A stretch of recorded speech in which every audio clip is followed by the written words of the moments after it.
I'm Matt Lehman. Let's get back to building my homeschool app that I've been working on. So I'm working on a new onboarding flow for the app, and we started the process on a previous stream.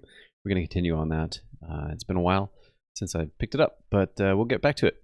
So got to remember where I was exactly along this way, and we shall see how it goes. So I'm going to start up my terminal here and get something going here. Let's actually fire up the app. Let's do that. So I think we were at a state where I might actually even have it here. Nope, not there.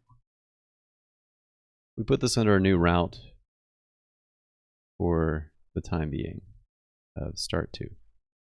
Okay. The goal of this is to make a new and simplified onboarding flow for someone who uses this app as a homeschooling application. And the previous home flow to start was complex. So I'm trying to condense it into one set of forms, or one form that gets them to the place they want to be. So that's the objective here. Okay, so where are we at? Well, we've got the onboarding start. This is the template that we're working for this page. And I want this to ultimately look like two things. So this will be the sort of letter. This is a product that I've made for my family and other families like mine, but it's not some objective to say this from a big company. So I try and personalize it by saying this is from me. So that's going to be that half. I do need to, it looks like I need to update the copy because this is not right. So let's do that first. Let's make sure that the actual message on the side makes sense. So it says, thank you for signing up for School Desk. This is actually after you've signed in. So I know from my own life that managing a child's school schedule is a lot of work. I partner with my wife who homeschools our children to develop this application. That still feels right, and it is true. School Desk is the system that we use to keep our school life sane. That's still true today. Glad I can share it, and I hope the app can bring you some sanity, bring some sanity to you as well. And okay, maybe the only difference here is removal of this particular message right here, because it was a multi-step flow before, and I'm not doing that anymore. So the rest of it feels right. So I'll keep it a short and sweet kind of message and take that paragraph out, and then we'll do the rest of this. So structurally, let's talk about what goes in the other side. We've got this button on the other side, and I think I want to maybe block this out with some text to say, here's what we need to incorporate. I talked through a little bit about what were the main elements last time, so I'm not going to spend too much time on them. So we will need, as someone who is joining this for the first time, let's do, I don't know that we'll actually need this structure, but let's copy it over to the other half and then update the list that's there. Go back to here and refresh. Okay, looks like junk, but we don't need to have some auto stuff on this. So that'll be those. And then probably ultimately these don't even need to be paragraph tags because it's going to be a bunch of elements. But it gets us the place to block this in. So let's put a class of margin bottom 4 on here to get us just something that feels formatted structurally right. Okay, so what do I need? The data elements that are needed for someone who's joining for the first time is a school year. So school year, which we'll need to set the start date and end date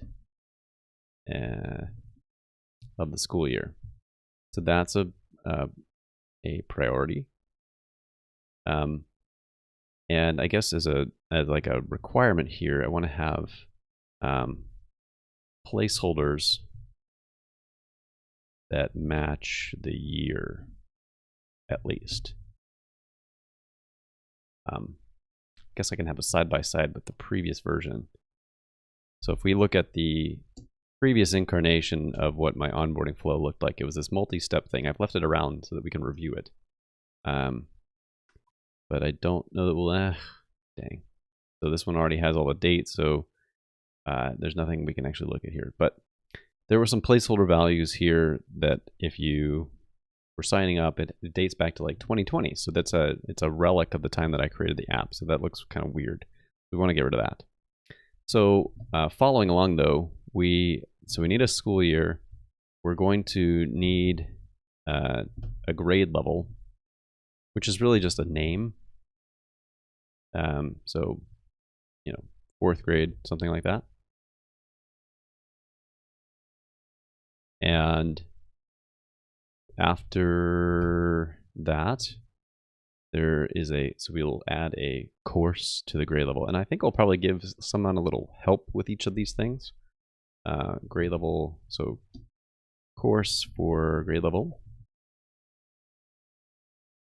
So that'll be a thing there. And then we'll have a task. So a course task will be what's the first task to go with this. Now there's one piece of information that's missing here, and that is, say, who is the student. So the student is a new piece of data. And the question is probably the sequence. So it doesn't, the way that I want to approach this maybe is the other way around, is to start from the student's perspective. Someone who's coming here they maybe have a bunch of kids, but the way to introduce this is to set it up a certain amount of minimal data that they can use to see the app in motion or in action. And I need to tell them, so there's probably a couple things I need to convey on over here. So let's see, we need a new sentence over on the other side. I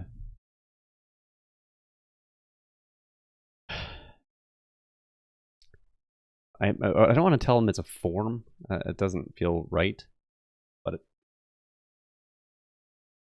I do want to say, what do I want to say?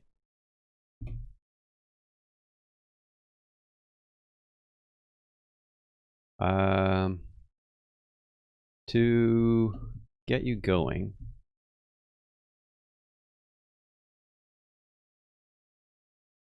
we need to record a bit. Yeah, I'll go with what just comes off the top of my head, and then we'll refine. A bit of info about your school year. Hey John, welcome. You need to record a bit of info about your school year so you can get a feel for how school desk. This feels like garbage. Structures, get the thought out and then refine. Structures your information. Okay, that feels like trash, but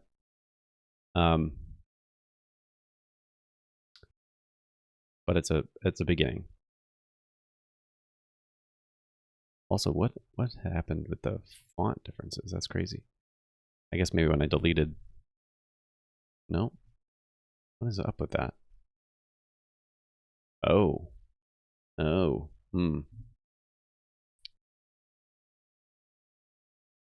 This is the font that I want. Kind of a lighter font, and then I think this is the default font. So this is something we need to pick up. So let's bring over text blue 900 and font light.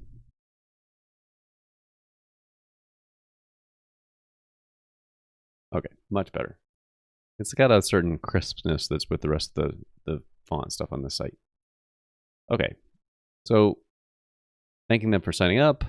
Here's our story of what this site is. Here's how you get involved. Maybe even like bold this. And as you get started, feel free, maybe I don't want to say that because it's repeating. Like I think I want to use that phrase as you get started or to get you started. Because to get you going and to get you started feel like the same phrasing. So let's reframe. Let's take the second paragraph and say support is available at for questions or feedback. So we're going to drop that to a one-liner. And now we can say to get you started, and then probably actually switch, rather than what we need is like, please give us some information. So let's do this. Let's do span, and so we can add a class of font medium, change the weight, and put that inside of here. And then we'll say, please tell us about your school year.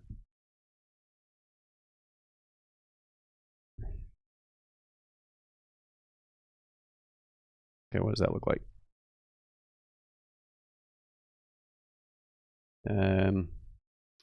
We will use this information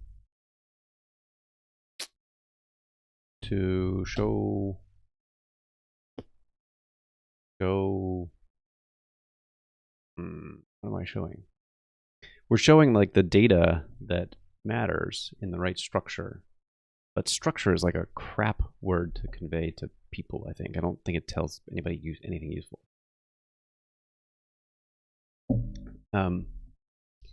Please tell us about your school year.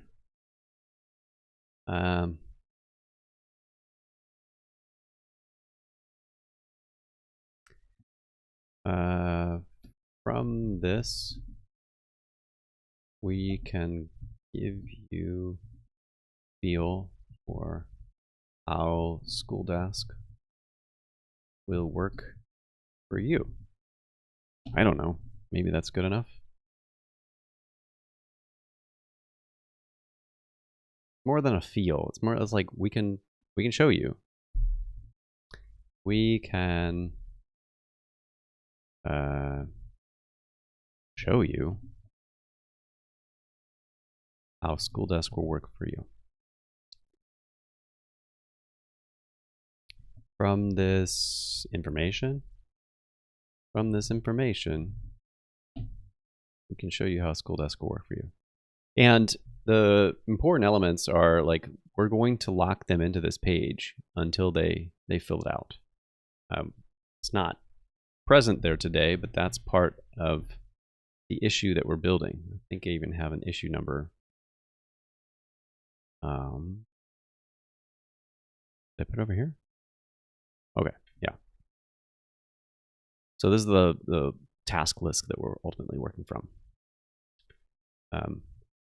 Aura Kurdi, welcome. Hello again to you too. Okay, so the copy's feeling in a decent shape. Oh goodness, I don't have a good answer for you. OTP, there is like, so if you're in Django, there's an OTP library that you can use. Although maybe that was for the Django admin. It's been a while since I've touched that stuff. So apologies that I don't really have a good response there for you.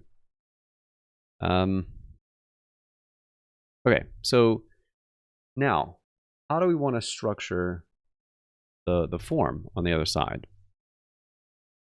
You probably want to have some brief little sentence that says, um,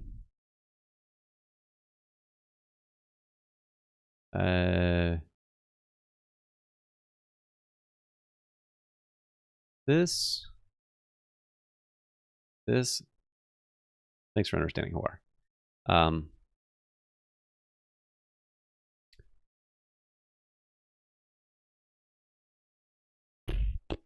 What am I trying to say? Like, I need to convey, what's the spirit of what I'm trying to convey? I need to convey that this is not the only opportunity to add in data, which should be really obvious because there's only gonna be like one task, and if somebody only has a single task in here, I think they'd be pretty stupid to think that there needs to be more than one. So maybe I don't need to spell that out for them. But I do need to tell them probably that they can add more students and grades in the future. So we can say like, tell us about one of your students. Yeah, John, I think that's the one I was thinking of, Django OTP. But what I was struggling with is like, was that for Django admin stuff or was that for just general consumer use? I don't remember. So tell us about one of your students. And then I need to give them some relief that like, don't worry. Like I might literally say, don't worry. Because they'll be able to provide more info about the rest of their students later. Because this will be, from the homeschool families that I know have generally more than one kid. So I think I'm gonna just assume that there will be more than one student, and for the occasional person that only has a single student, okay, I maybe have a miss with the copy there, but I think that's okay. So we'll say don't, and the reason I copied that is I wanted this particular quote mark.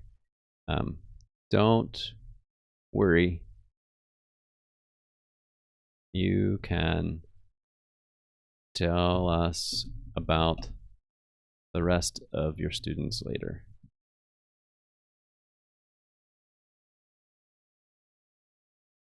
This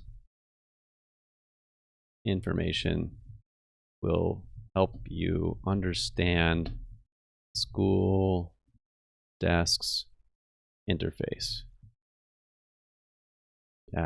UI, do people know that? If I said UI, will that be, or should I spell it out? User interface. Let's spell it out just in case. I think the average person probably knows what that is these days, but it's okay. All right, so now we've got that. Boo, too wide.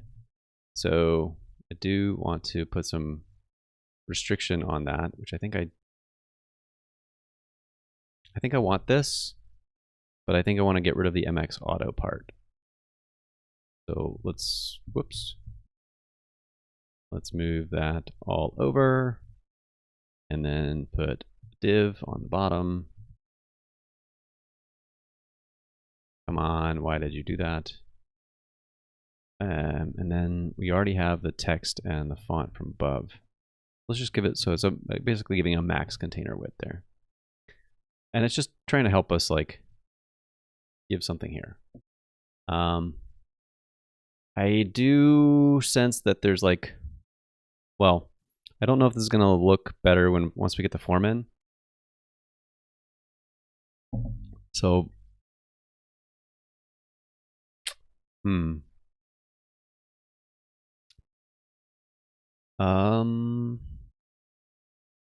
where I'm thinking is, should there be some kind of header at the top, or is it going to look weird because there's this letter over here? Maybe like, let's see, maybe like your school year or something like that. Let's go to an edit form somewhere. Come on. One of these will have, yeah, like an H1 like this. So if we slap this in here, And then we don't need the grow. And then we'll say your school year. I think the battery might be running out on my keyboard because I'm noticing some like serious latency, like typing, which is not cool. Okay. All right, that's not bad. Don't maybe need that much spacing between stuff. Let's tighten it up a little there. Kai, hello, welcome. Apologies, you have marks on your letters that I don't know how to pronounce. So if I butchered your pronunciation, I apologize. Okay.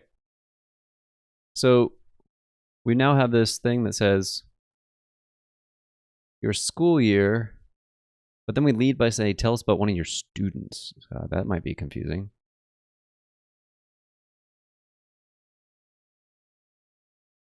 Or maybe, okay, maybe it's not the school year. That's not what they're here for. They did not come here to, I want to orient people of like, you have a school, you are a home school. And the school is anchored on your kids, or presumably your kids. So your school, and then tell us about one of your students. There we go. And then we can say, put a little emphasis on this.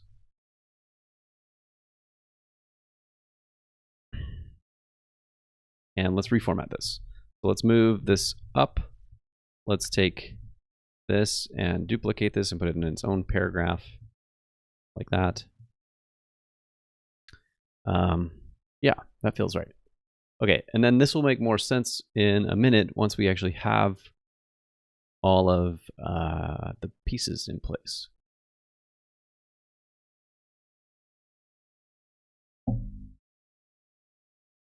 All right, so we need to go, there are some other onboarding pages, should be. There are all these like start pages. So let's keep this over here and we'll go down to, the first one's gonna be the school year.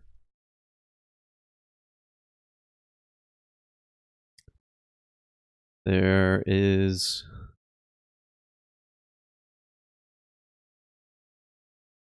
why did I insist on putting in the school ID? That was weird.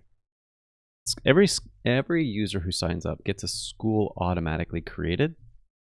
So there's really not much of a point of passing in the school ID. That's something I could look up in the form every time. So that's not necessary.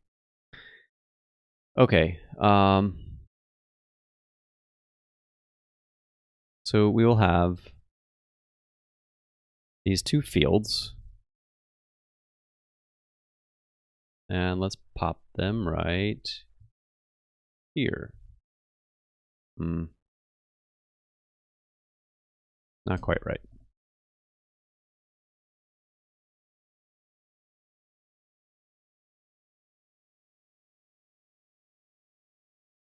And you can see where my placeholders, this is the other piece of this that I wanted to change. These placeholders are locked in time back to 2020. So I want to be able to show people, no, this is, I recognize we're in 2025 now. So kind of want to give it like, I think for simplicity's sake, I'll probably continue with September 1st and June 1st. Those are like average US school year kind of ranges. But then I want the year field to be dynamic so that it always looks like a reasonable placeholder. So let's put that there, see how that comes out when we bring this in. Okay. So we're missing a bunch of stuff. And my other forms, I think we're missing aspects of these form fields that we need to put on here. Which it's been so long since I've looked at this field type that we need to go here. So form field, this is like a very custom class name that I made. We need to find a field label, I guess. Oh, you know what it is? This is a form that, for a form that doesn't exist. That's what's going on. So as soon as we put in the right form, it'll say the right thing. So let's go do that.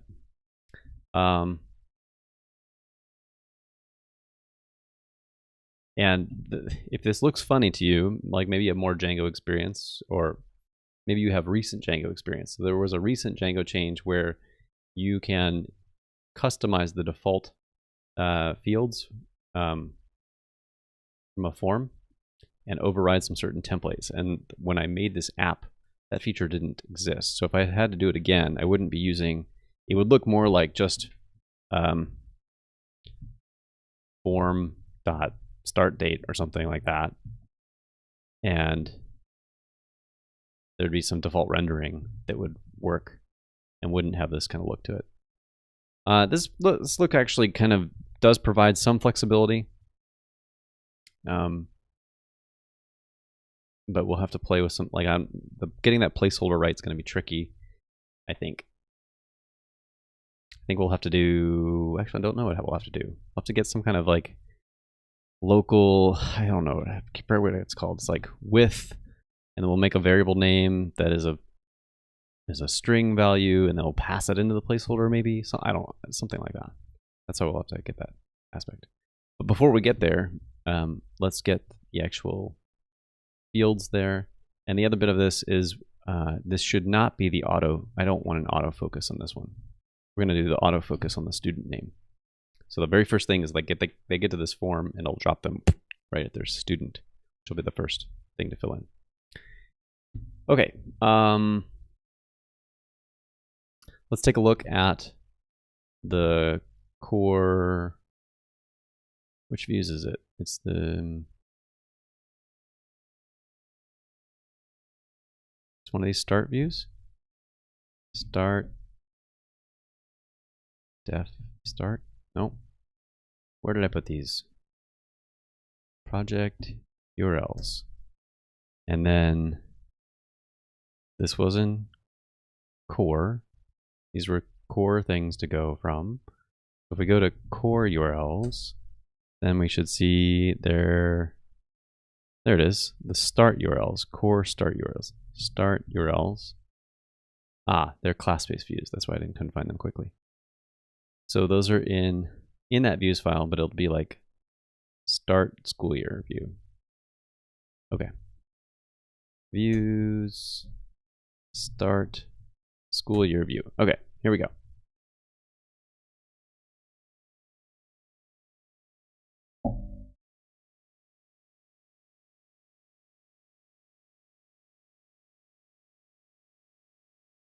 What is all this stuff?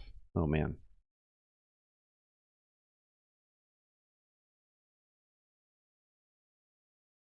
Why did I have to add that?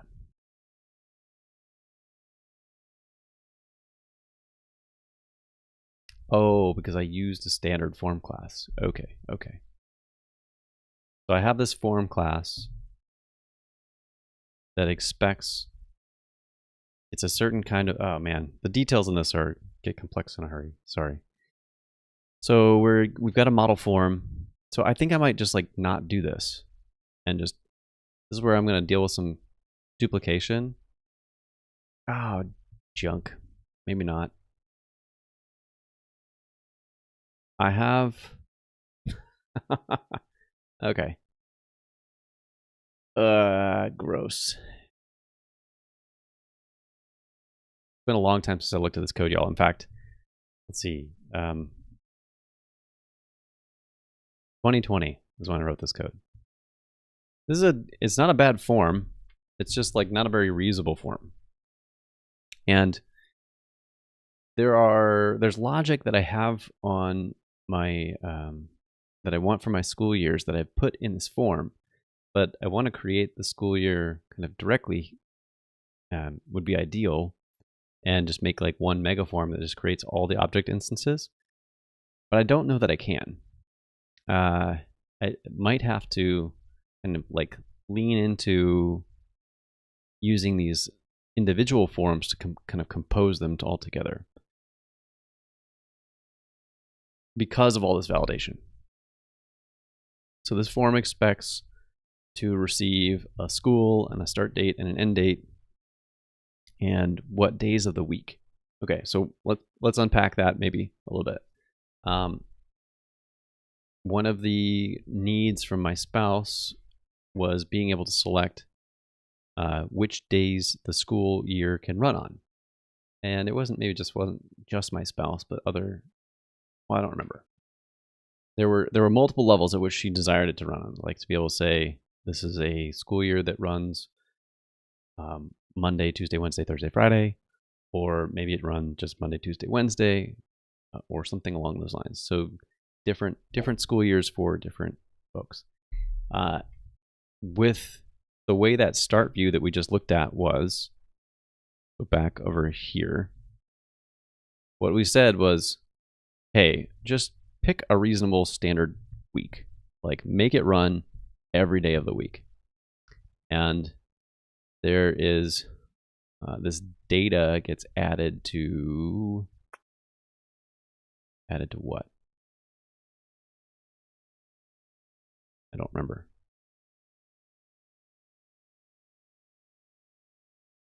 Get days of week.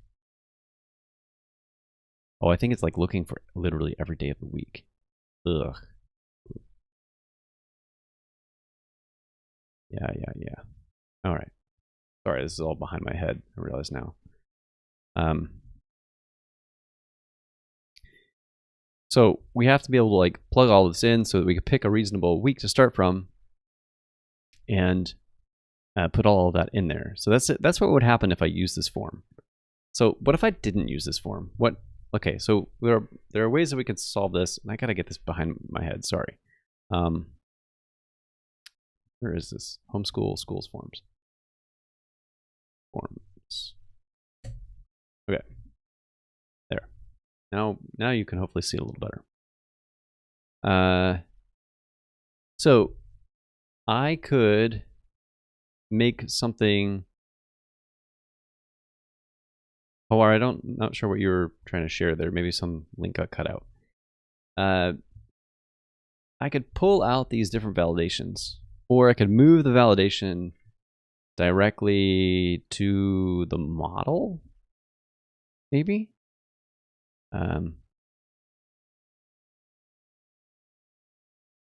Because I think clean stuff can live on a model, can't it?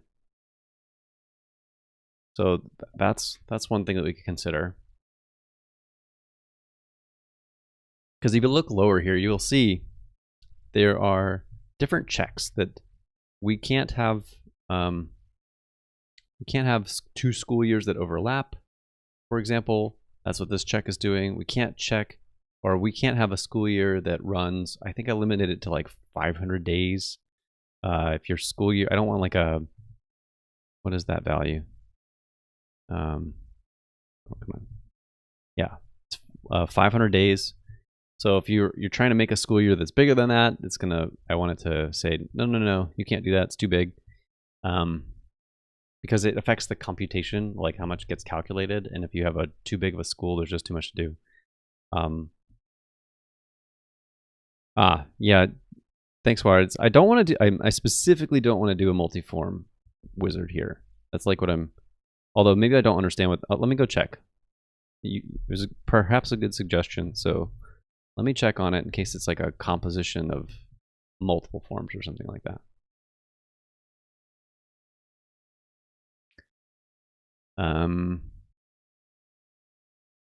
Because it's important to me not to have this spread across different pages. And if this is if the wizard view that's here is like, you get this page and then you go to this page and then go to this page, then that's not what I want. I want to get it in one fell swoop. Because my goal is like, you camp out on this page and this page alone until you're done. and then it unlocks the rest of the app. That's the objective for someone who's brand new. And I've got ideas on what that looks like with a middleware that will needs to block stuff and so on.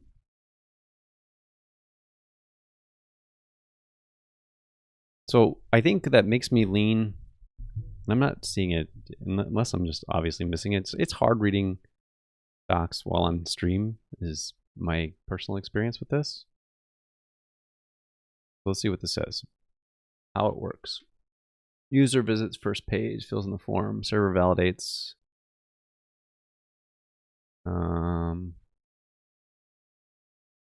Okay, yeah, I don't want to. I've seen a tool. I don't know if it was this exact tool or it was a tool just like it, but that's not the approach I want to go. I appreciate the suggestion though. You didn't know my requirements necessarily, so through no fault of your own.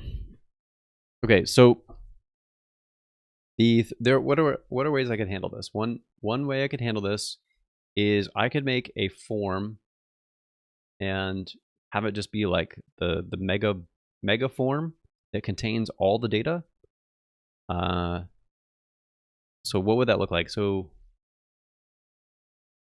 on the clean operation of the form, I would then delegate to these forms. Like I could bind some forms, I could delegate, and then it would raise.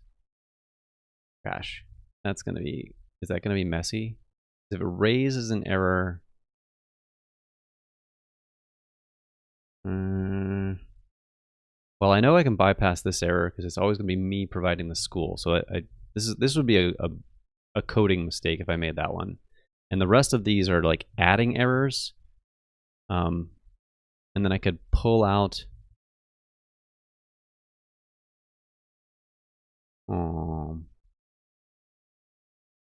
Yeah, I think I could make that work. That would be one strategy, is do that.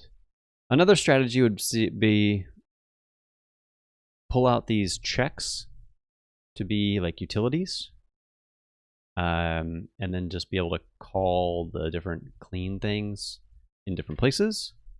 Or, hold on, ChatGPT. In Django, can a model have a clean method that forms can use? I don't remember.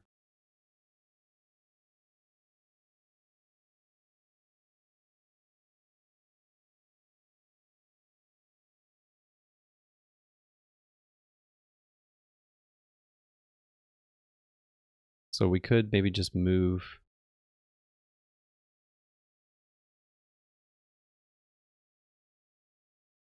We have to call full clean. This is where. Yeah. So look, model clean does not run automatically when calling save. You must explicitly call full clean if you want to enforce validation before saving.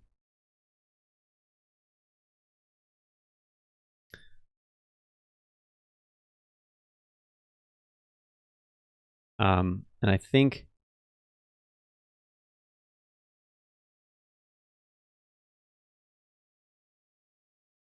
does isValid call full clean? That's what I don't remember. Triggers clean, but maybe that's good enough.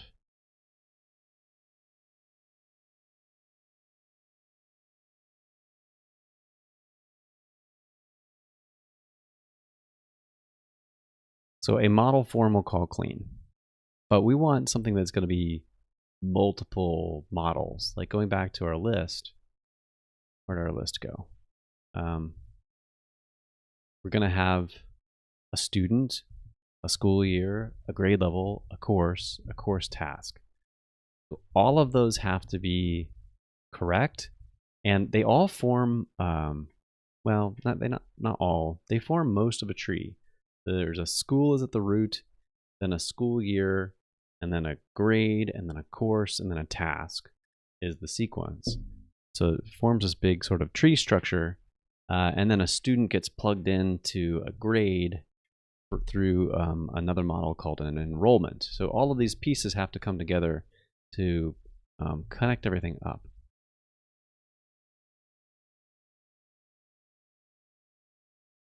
So I'm leaning away from this approach, but then I'd have to refactor a lot.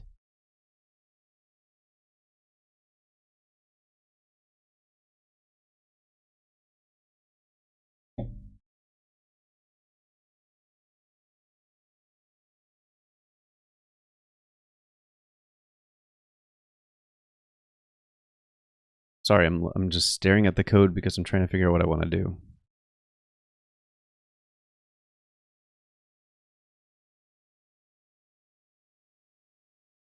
Super form? Okay, that one I'm not familiar with. Django super form.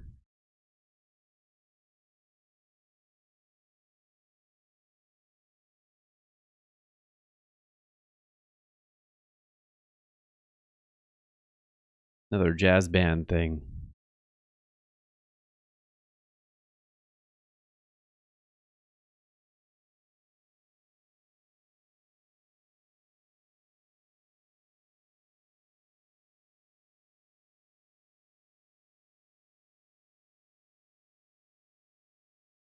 Hmm.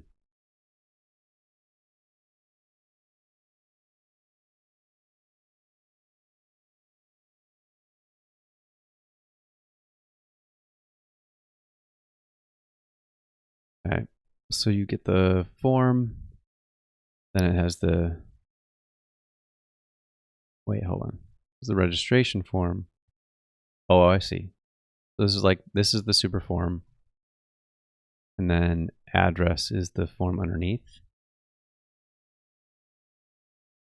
I don't know that I want to hold dependency for this though. Because I think it's still like the same problem in the end. Which is to say, like, I have to deal with all the validation. Maybe it's the wiring. I'm trying to figure out what's the benefit here.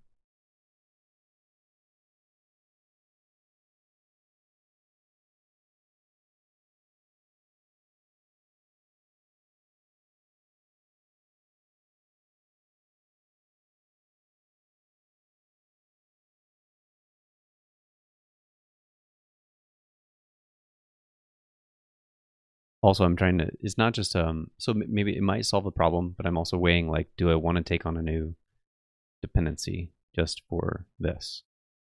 That's the other thing going through my head.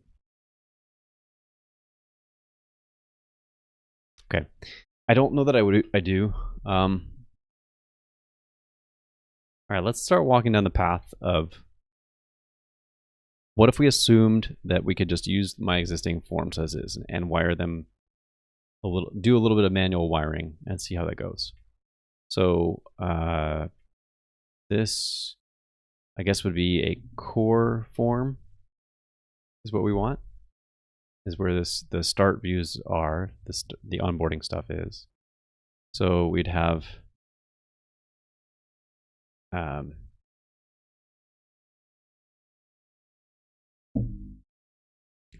I think we're gonna have to, because we've got this days of the week form that these fields that I created are kind of awkward to work with. Looking back, I think I could have modeled this better, but that's how it is. So let's create our new form. We'll call it the onboarding form. And this will just be a forms form for now.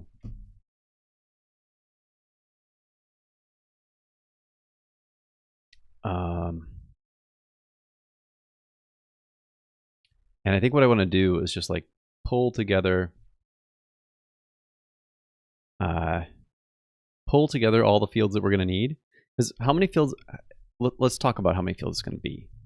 Because ultimately it's not that many fields. So the student, okay, let's take a look at the student model. So there's students, we can have a first name and a last name. So we will do that. In fact, I can show what this looks like. We add a student, there's a first name and last name field. So that'll be part of this. We just list them for down here for a moment. So we're going to have the things that we must have are the school year start date and the school year end date. That is, well, you can see that over my shoulder, I guess. Sorry, y'all. I really gotta, what do I do when these things are in the wrong spot? I gotta get comfortable with, like, let's see if I can do some rotation here. There we go. Okay, so school year start date, school year end date. We said that the first bit of information is actually going to be the student, so we will need a student first name and a student last name. So 4 pieces of information there. And then the grade level. Okay, the grade level, where did I put that? Is that in the schools? I think it might be in the schools models.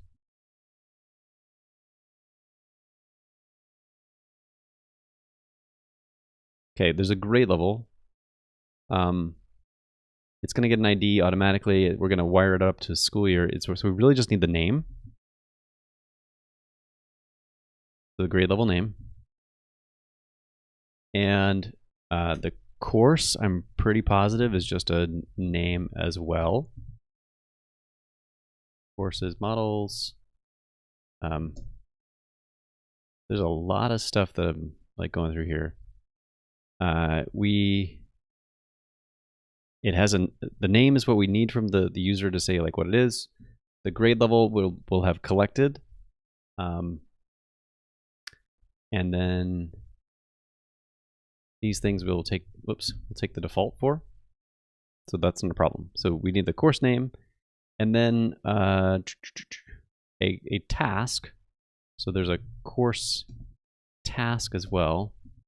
Come on now, course task, which has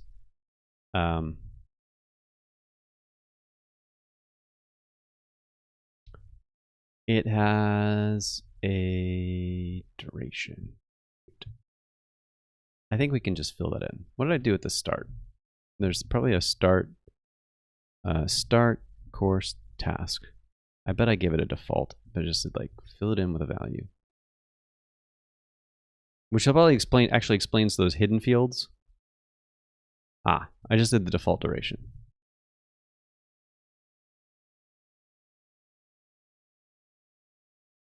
So we'll get a course. So really we just need the description, which can be any length, frankly, because it's a text field. And we're not going to be connecting any resources on it, so pretty much course task description. The rest of that. So how many fields is that? What's that? 1, 2, 3, 4, 5, 6, 7. 7? 7. Not that many. The constraints, there's constraints around the school year, passing it through those checks. There are length constraints on first name and last name. There are length constraints on the grade level name and course name. And then the course task description doesn't have any constraint. So the validation for this is actually pretty simple. I can even go so far as making the validation by using text fields here and putting I think there's a max length you can have on form fields. So if we use a default form and not a model form, because we're not basing on anything, we have to be more explicit about what we want our lengths to be. So we can get that validation for free. And then really, I guess what it gets down to then is it's just that school year form. So I'm glad I didn't go with thinking something more complex, because like we can delegate to that school year form to make sure it's creating something. Now let's think a little bit further on this. Remember, we're at a unique position that this onboarding form will only be called at the beginning. So that school year forms, this thing, whoops, not this one. So what do we know? Where are we? What do we know? We know that I'm definitely going to provide a school because that's something that I will have data to. So we're not going to run into that validation error. We can do, I do need to make sure that the dates are valid. So that check needs to come out. I don't need to check for overlap. The overlap is like checking a different school year. But if it's your first time coming into the app, you're not going to have another school year. So that's fine. Check breaks. What does that do? Check the school year continues to contain any breaks. What does that mean, man? I didn't word that doc string very well. Okay, I don't have to worry about breaks because I remember now. Okay, there was a weird condition that I encountered at some point where you can put inside a school year, you can set aside certain times of the year that's like, this is a break and this is days off, like you go on vacation. I called it a break. And you can have your school year end in, say, June of a year, but maybe you put a break at the last week of May. And at some point you might decide, you know what, let's just end the school year early, and we're going to put it on May 15th. And now you have a break that exists outside of the range of the school year. And it screwed up some of the calculations. So I have this check for breaks. But again, not something that somebody who has just started and is just creating a school year for the first time is going to encounter, because I'm not going to give them any opportunity to add breaks. So really the things that need to be checked are, do you have dates that are valid, which I don't even know. The clean data should, why is this like even a check? Is there a scenario where you don't get start and end dates? Maybe.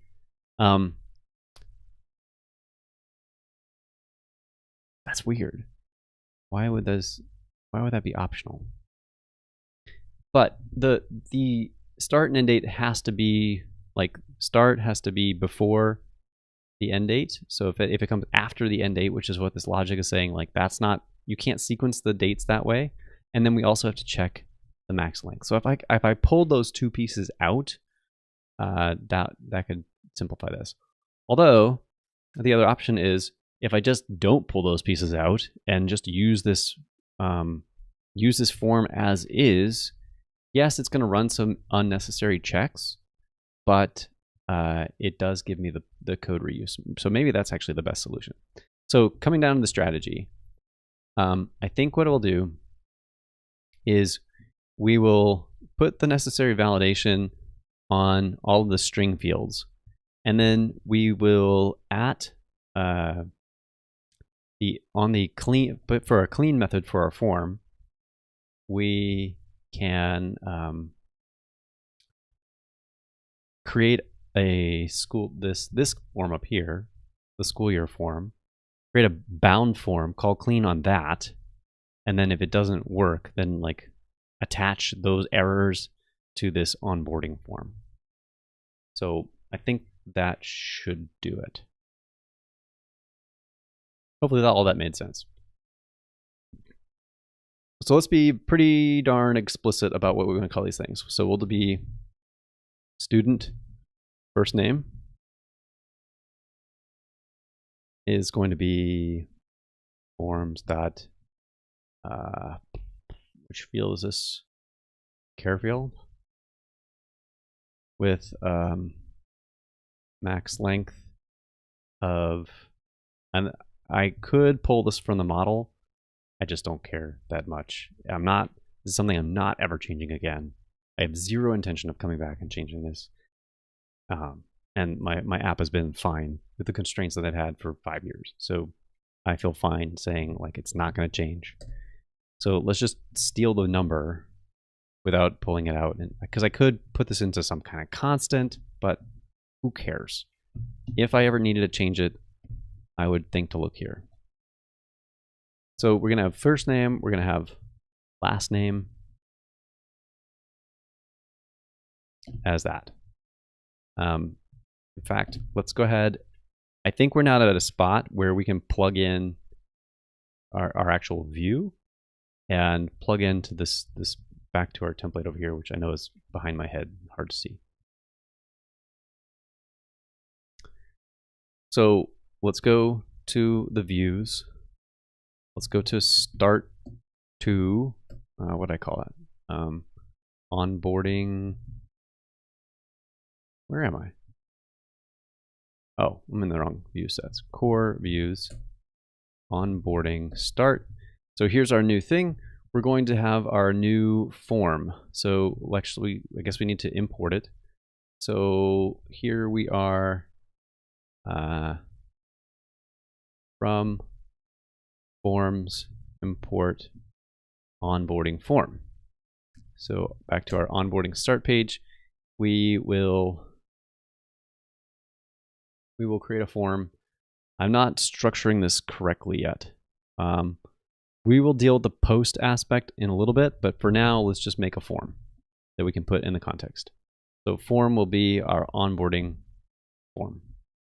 So this is an unbound view, but it should give us enough that we could call in the template and put it connected to things. So form, like that. All right, over in our template now, so where we have student,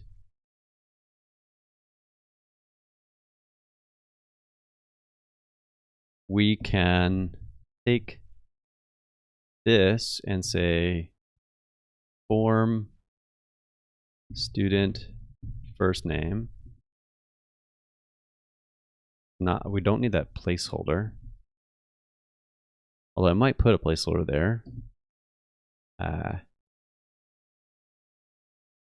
Don't know. We'll see. I didn't put placeholders on the student field over here. So what does this look like? Ah, gross. Okay. So it took the label from the field name because I didn't specify it.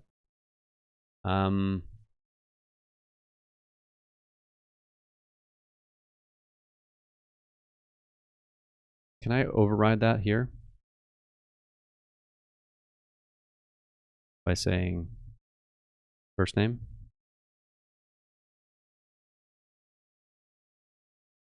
Great.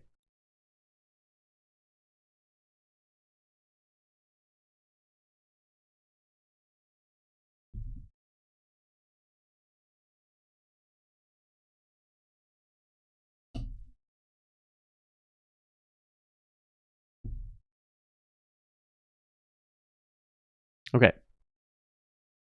So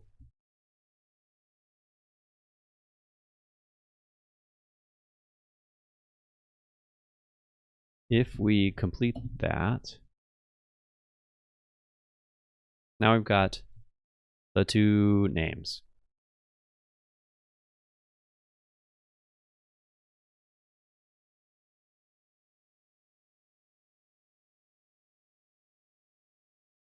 I don't particularly like the look of it.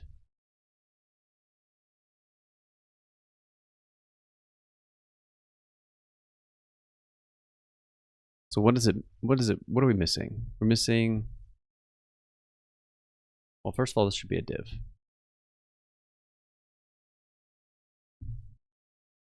Not a paragraph. We got a bunch of content here. And then for the moment, we'll put in student as some kind of label. I know this is not going to be in the right spot.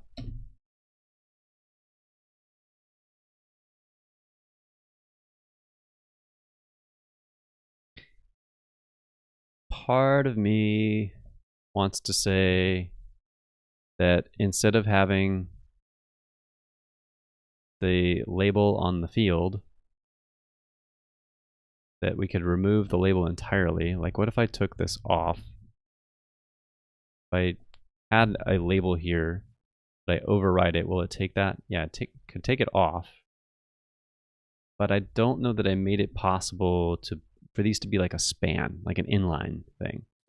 Because part of what I'm thinking of is like, if it said student in that kind of nicer, or this style here, and then it had a split down the middle, and there was a placeholder that said first, and there was another one that said last, something like that. So let's take a quick peek at the form field that I made and see if I gave myself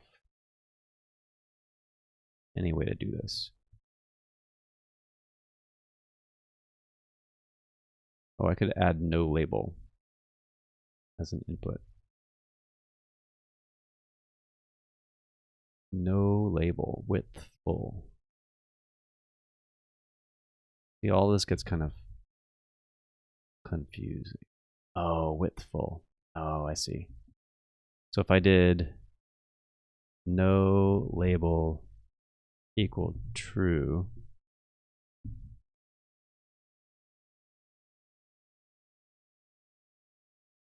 goes full width for that. But it's still a div. So I can't do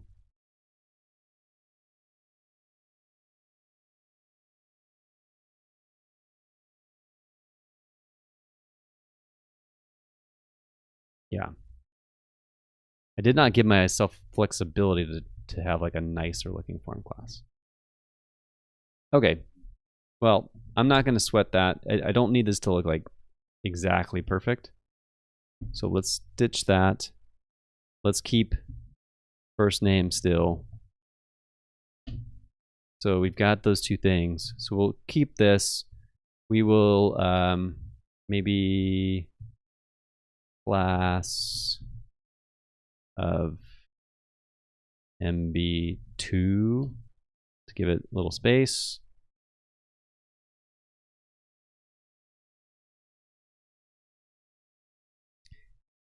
Like the overall look is not thrilling. But if I don't include this, why is my, come on now.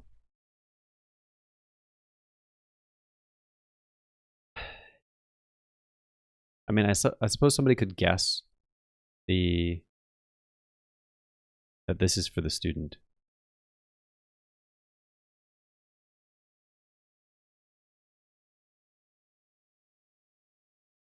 Or not, it's not a guess. It's described in the text.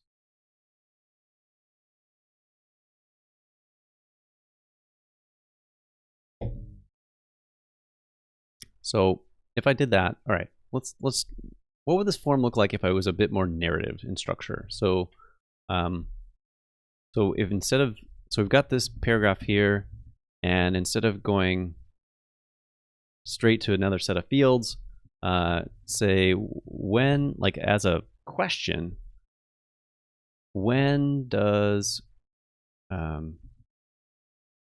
when will your school year run? Yeah. Okay. This feels better. All right, let's go with this for a minute. Who is your student?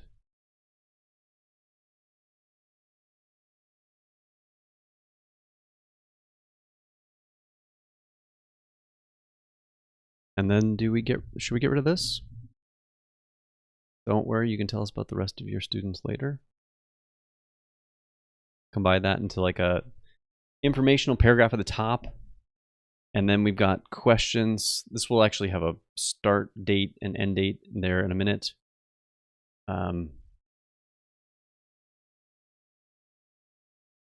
Yeah, that could be okay.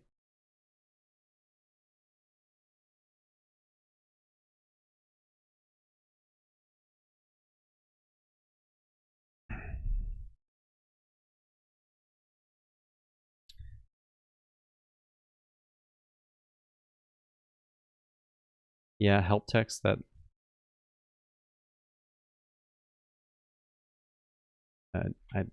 Yeah, I'm trying to like imagine like what I would need the help text or what help text would say there, John. Because is there any ambiguity about this? Like, who is your student? All right, so tell us about one of your students. That's the very first message. And then we tell them why. So this information will help you understand School Desk's user interface. That's true.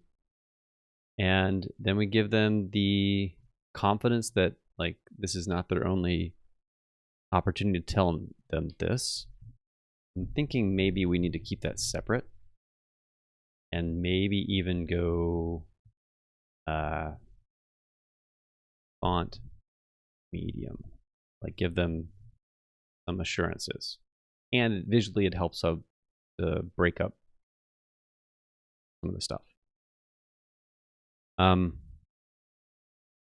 Now I can visually see there's something like this is like a light versus featherweight kind of stuff. So who is your student is getting from font light. But if I go down to here, there's a different weight on that, extra light. So do I want to make this also font extra light? What will that look like? Because is it weird if they are different weights here? But so like this is almost logically. I'm trying to think. Does this tell? Is this like the copy that you want to read? It's in the same weight as this, and then you switch into a kind of form mode of. Is this what you want to look like? I don't know. And I could even do. If I want to feel like it's more connected, I could reduce the margin to like tighten that up. Same here. So then it feels more like clusters of what you're trying to answer, of who's your student. Yeah, I think I like that. So information section, then we start the form.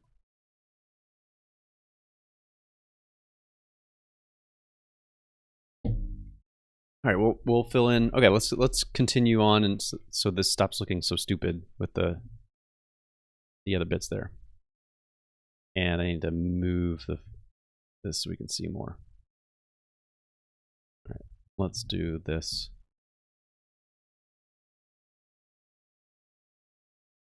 That way, just so you can see it.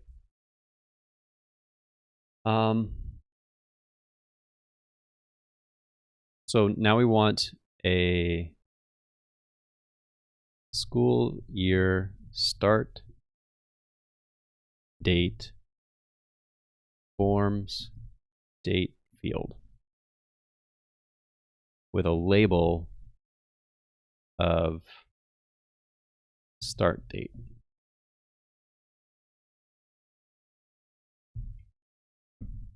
And then school year end date with a label of end date. Okay. So we will then go over to here and we'll say school year.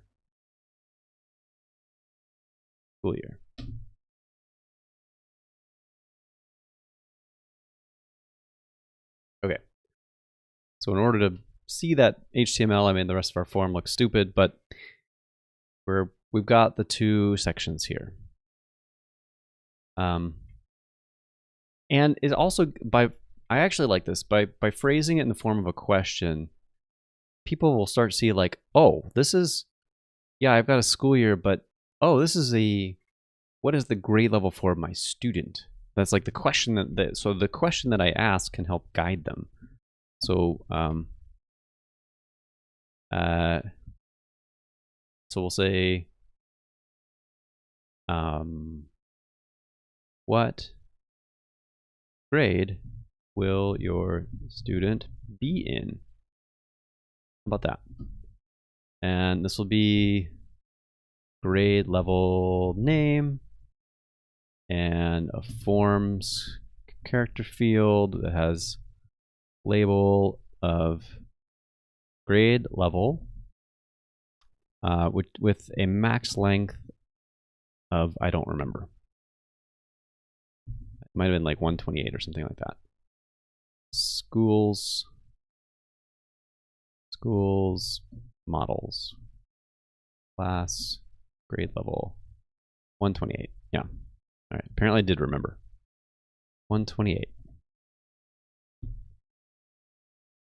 So then we want to take this thing, or this whole thing, I guess, plop that here, and we'll do grade level name. And then we had start grade level. What placeholder did I give it?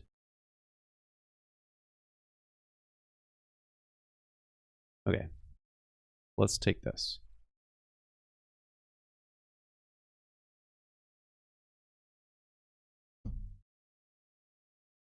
So no need to reinvent the wheel here. Can't see past my own to-do comment. Ah, crap. That's annoying. Get out of my way. All right, I'm just gonna close this. Yeah, delete it. Get out of here. Okay. We'll plop that there.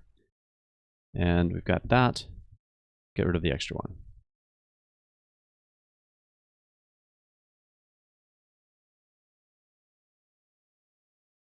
Yeah, however, maybe a field set might be the right grouping there. Maybe like after this. So this is a first pass. I want to get like, just block it in and make it feel right.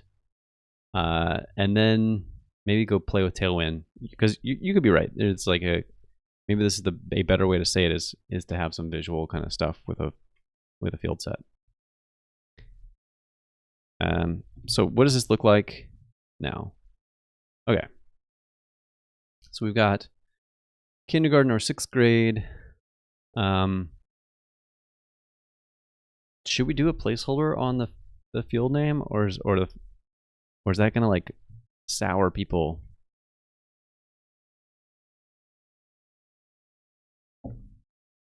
Because there's some psychology here of like dates and grade levels are, you're gonna change that, you're gonna pick that.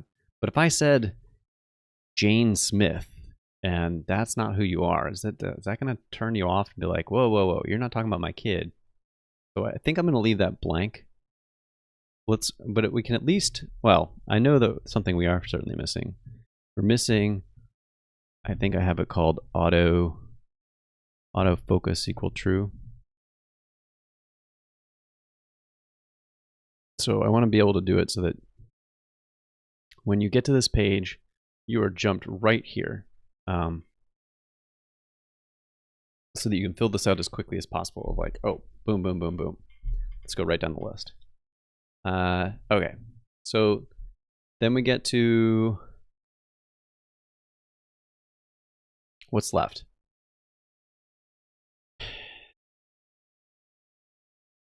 Let's see.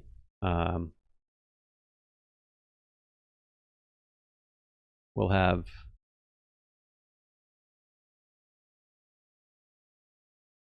what is a course in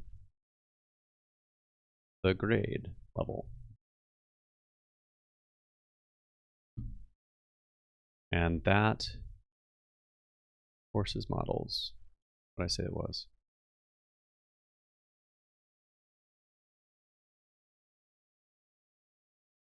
$256. course name.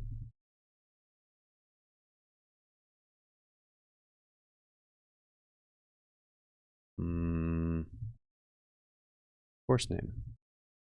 I guess we could leave that one. Will it auto capitalize both things? Let's find out.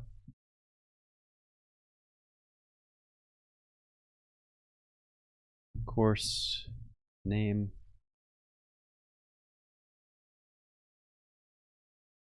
Over here, what placeholder did I have?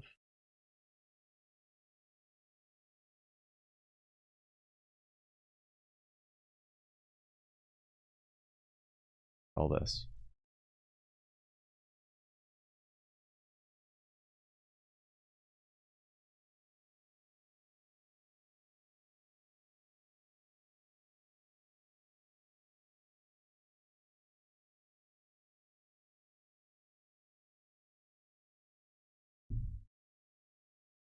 Okay.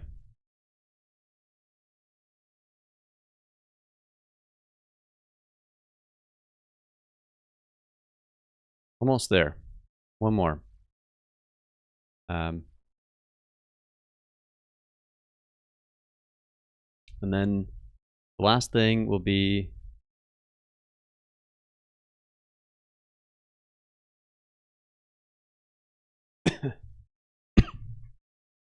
what is the first task for that course? And I guess I should say, don't worry. You can tell us about the rest of your students. You can, so it needs to be more than this. You can change details and tell us about the rest of your students later. So I don't want people to feel like paralyzed of like, oh man, I'm in a bad way if I don't do this.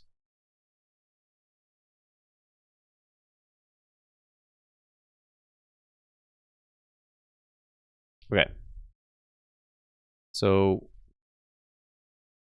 we've got course task is repeated a bit. Now I think we can get rid of this rest of stuff. So we're finally at a point where I think it's going to start looking like the final form.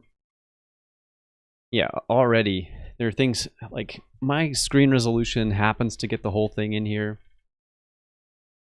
But it would be nice. It sure would be nicer if we could make that clearer. Also, is it still necessary to have your school? I don't know. So, because it's not your school yet. It's not your school until you put all of your stuff in there. Now we're just saying we're leading right into tell us the activity, tell us about your student. Yeah. And now that we've done that, can we get away with getting rid of this? Whoops. Oh, shoot. Dang. The font medium's there. Span. Can we get away with this?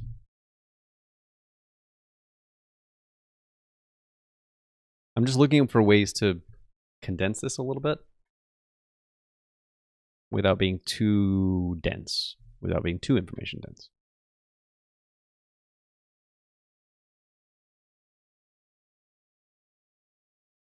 Well, let's fix the bottom of this first. So, because it is going to change the field type. So we'll have course task description, which will be a text field. Oh boy. Text area. Is that the right one?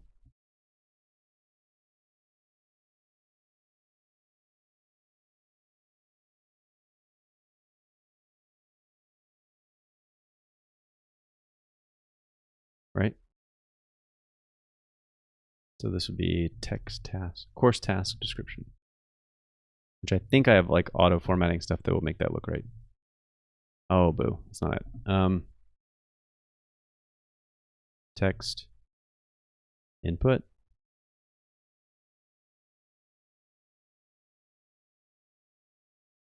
What?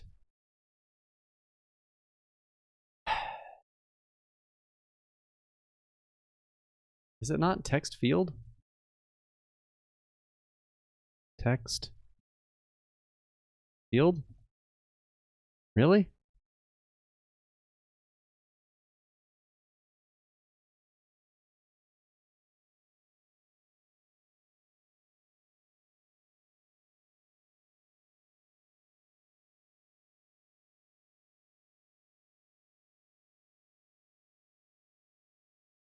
It's a text area. Oh, do I have to spell it out as text area? And maybe I do. Okay. Again, this is some of the downside of, yeah. Okay. Some of the downside of using my own little custom template is that that's how it went. So if we have it as a text area, we just need to tell it as a text area explicitly.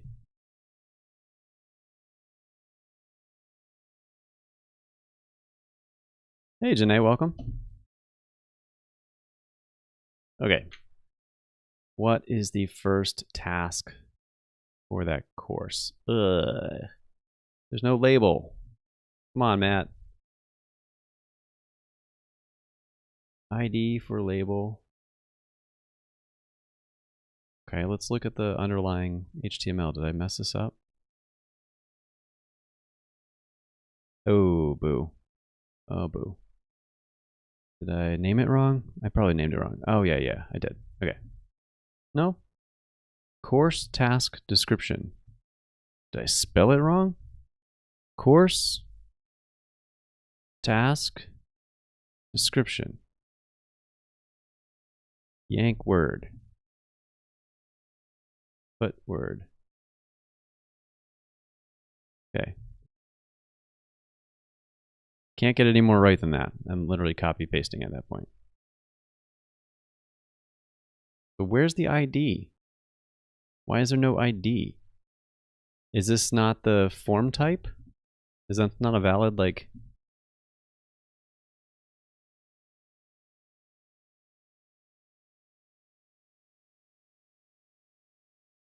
Oh, Django.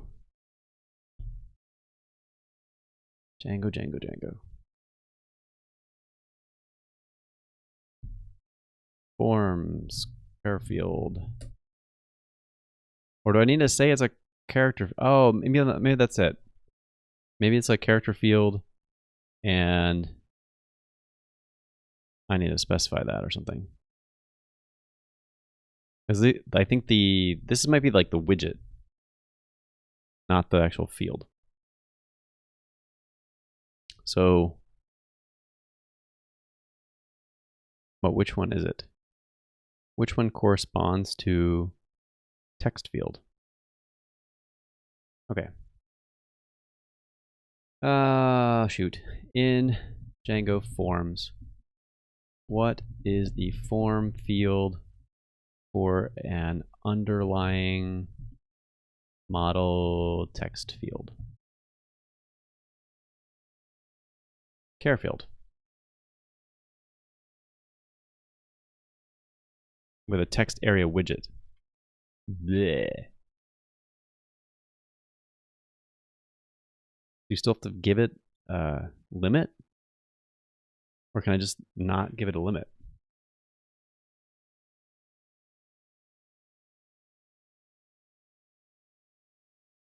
If provided. Okay, so we can use a care field but not give.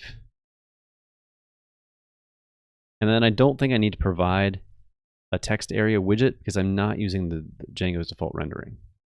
But by saying text area true over here, I'm saying I'm going to use my code for the widget, but then there'll be a character field.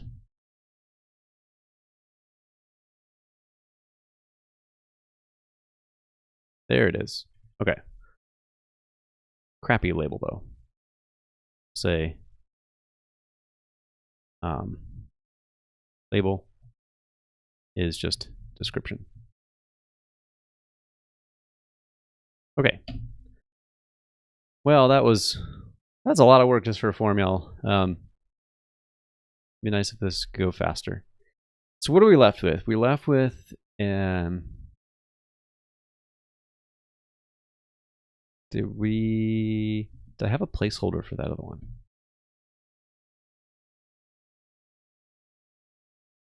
Might have had a placeholder. Placeholder. Yeah, okay.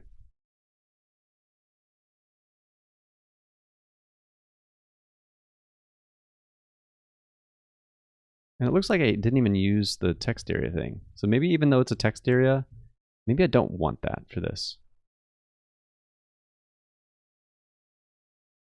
Let's see what it looks like without. That tightens it up. All right, let's not give them a big area to write a book. Janae, have I used cursor? No, I haven't. And that's because like I'm unabashedly a fan of Vim and NeoVim. So I have looked at Avante, and I just haven't. So it gives you like cursor-like features, and maybe I can show a little video of what it looks like here. So this is in NeoVim. You bring up a little sidebar, and I've configured this, so I have it set up, but I don't have. I'm not personally paying for OpenAI, so I don't have an open API key that I can plug in right now. I have it at work, so I've got it configured at work. I did try to run it locally on my personal laptop with Ollama and DeepSeek R1. My personal laptop is not beefy enough for that, so it kind of screamed along and went slowly and gave a poor response. But this is what I'm using that is close to cursor, but not cursor.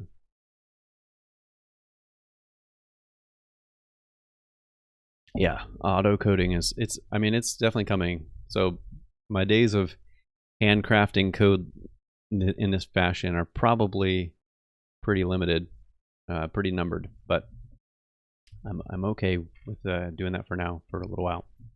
So I'm gonna get experience with it at work, and then eventually maybe I'll bring it over, because it's like on personal projects. Do I want to pay for this? I don't know. I get some amount of joy of just creating in this sort of fashion. All right, so what do we have by the time we're done? We've got all the main elements in there. We've got placeholders for everything. These placeholders are not good yet because they still reference 2020 and 2021, and I want it to be like, well, it needs to be, I guess, current year and current year plus one would be simplistic, because if you're signing up in, like, let's say October, do you want it to say September 1st? I don't know. Maybe that's probably overthinking it. So that would be the placeholder we want to fill in there. These feel good. Adam, I mentioned that earlier. I think I want to avoid the first name, the student placeholders, because I don't want someone to come, like they're coming with a particular child in mind, and I don't think there's any, like, I don't want them to disassociate and say like, oh, this is not for my kid because maybe the name doesn't look like my family's name or something like that. Whereas these other things of like you have to pick a date and you have to pick a grade level, they apply to kind of universally. So I think I want to leave it as first name and last name are going to be empty placeholders, and people just will know what to fill in there for their family kid's name. And then the rest of them I want to give kind of clear examples. That's my logic there. Okay, so let's take a peek at what Tailwind can do with field sets. And let's see if we get a field set example. So if we can get something that looks cool, maybe that would be good. Oh, boo. What are these? What's field sizing? Nah, that's not what I wanted. Utilities for controlling the sizing of... No, definitely not. Phooey.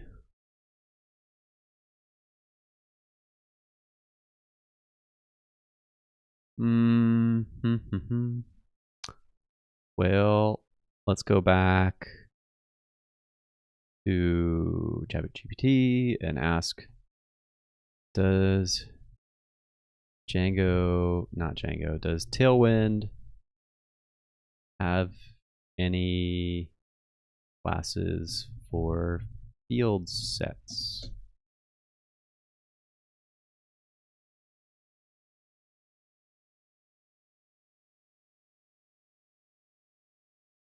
Oh, just as the...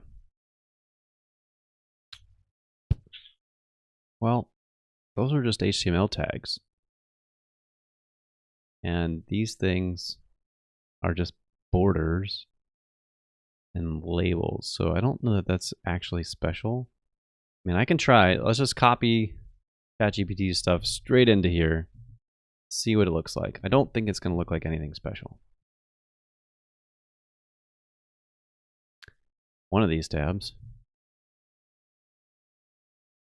Okay, I'm wrong. So it managed to take that information. So what did it do? So let's analyze what's there. Field set had a legend. Okay. So if we play with this a bit, let's try and convert the student to look like one of these field sets. Field sets a grouping. Yeah. I just thought that, like, I thought that there's a reset on all the Tailwind stuff, right? So I didn't realize that field set would have meaning for Tailwind with all the reset stuff. But clearly, it has some kind of meaning.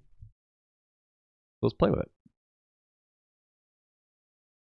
So we'll plop that there. We will reformat it. And then indent it 1. And just for the moment, let's change it to who is your student.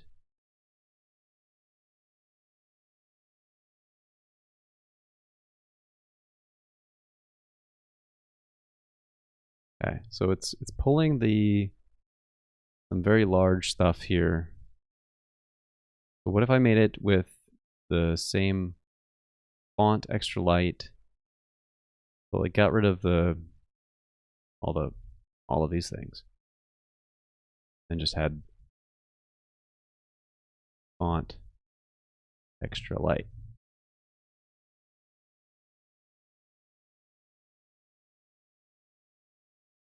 That gets that. So is it just going to be basically putting a box around the stuff? Maybe that's fine.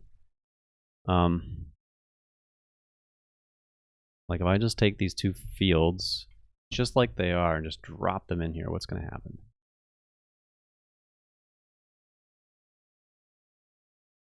Okay, I kind of like it.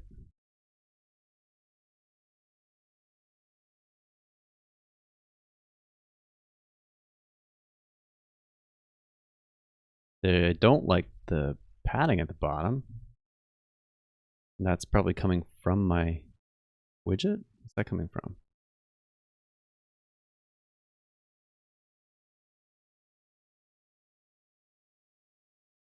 Yeah, shoot. So my little field widget is got some padding in there.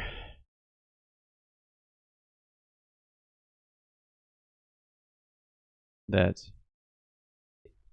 yeah, this is the danger. Like making like perfectly generic field templates is a real pain in the butt to get spacing all perfect and working in all sorts of different contexts.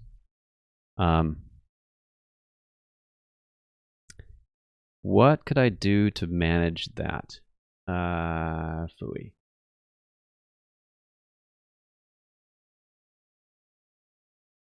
Could I pull in, could I do something silly? Like there's negative padding, right? Or negative margin. Margin. Pretty sure you can do a negative. So what if we did, if I know that it's going to be margin 6 there, and what if I on the field set said margin, like a negative margin 6? Will that work? And give me the effect that I want? Don't know. I want to get rid of this little chunk of space, but I'm afraid it'll just like suck up the who is your student. Yeah.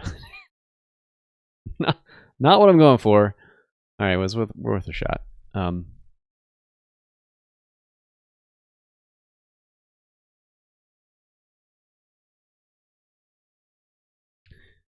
not familiar with widget tweaks, Hawar. What does that do?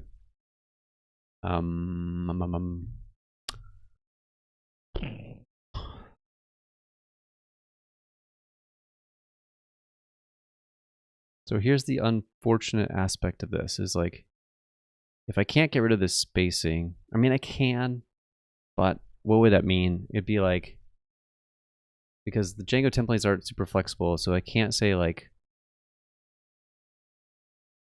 or, because this is also showing up, there's like stuff that we haven't covered yet that is like, what if you do have an error where you make something that's too big?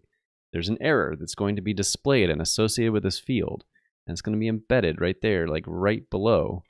And that's what this code is there for, is like saying like normally you want the spacing between fields in the form, but not if there's an error. But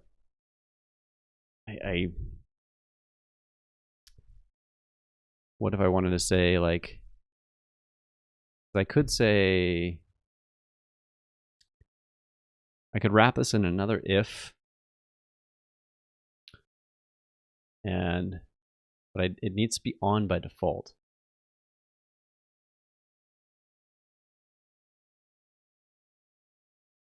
So what would that look like? If not no bottom margin, like that, I think that's the kind of thing that I would need, right? If not no this is where we're at in order to make this work, I think. So then we can do an end if on that, and then I could come over here and say no bottom margin is equal to true, right?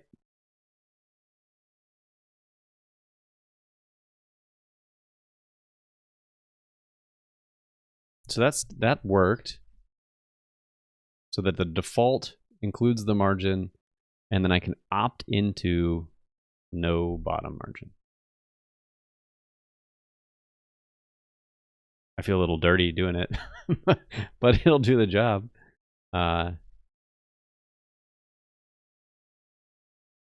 Gives you the ability to edit the form fields inline. Oh, okay. But does it go back to it can't go back and update my template class, the server-side rendering, right? Maybe I'm missing the point.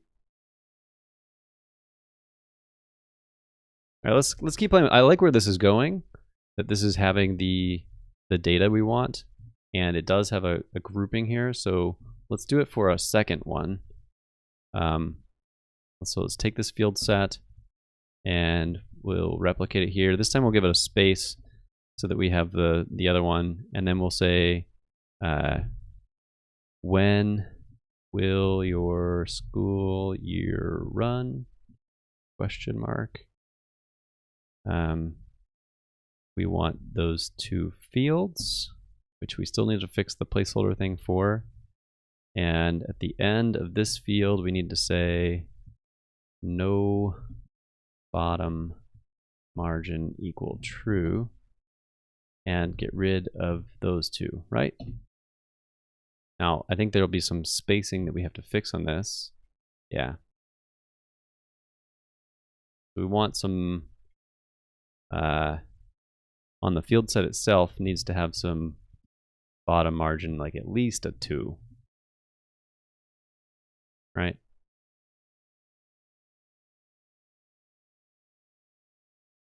Okay, that feels good. So that's gonna get rid of those, right?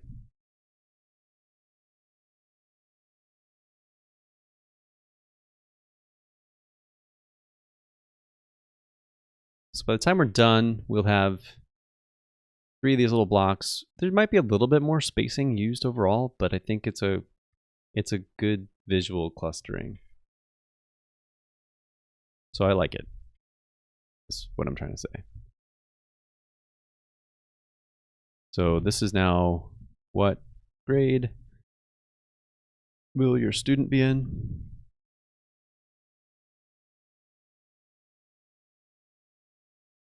And we're going to need the no bottom margin on all these. No bottom margin.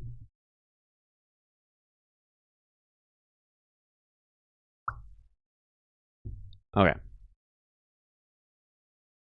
There's that one. The rest of this is just mechanical, right?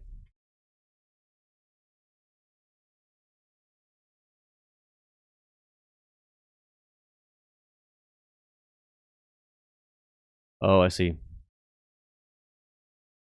I could see how that could be useful for, like, if you did make a standard field and then you wanted to add classes to certain aspects. Yeah, that could be pretty useful for sure. Some of the challenge with Tailwind I found though is that like there's a bunch of elements that are tied together that all have their own little classes on there. So it seems fine if you want to modify a singular tag, but I mean, even in this example, like, or when I was looking at that form field, it's probably like 3 or 4 kind of nested divs with different structure on them to make it truly generic. Okay, so that would be some of the trick of it, I think. Yank that tag, put that here, and this will now be what is a course in the grade level.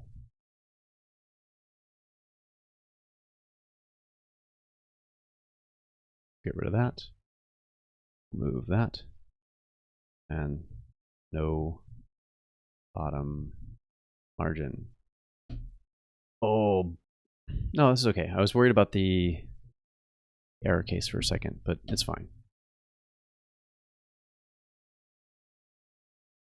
Okay, and then I'm not even going to look at that again. We'll just go ahead and fix the last field set.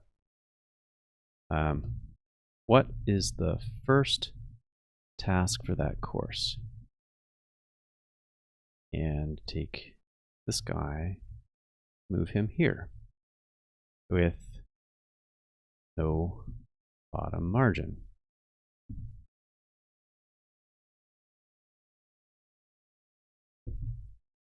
Okay.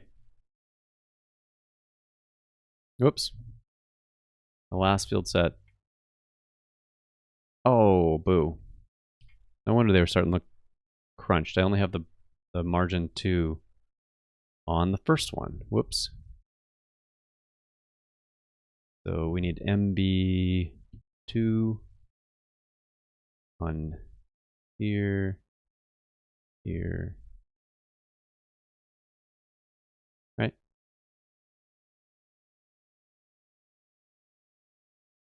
Okay, and then did I not include it? Why is that so tight to the start planning? What's going on there? No, you need more. More space. More space. What's going on? It has padding. I don't know. I'll just throw it on top for this particular one. MT4. What? What are you doing? Why are you not? Okay, I've got my flux on too much, so I can't. It wants to show that yellow, and I've got all my yellow mode on super high. Okay, so it's not. Is a field set an inline? Is it not a box model? Because look, it's not pushing. Or oh, you know what it is? It's this guy is not an inline. So let's put a div around that. Or this one is an inline.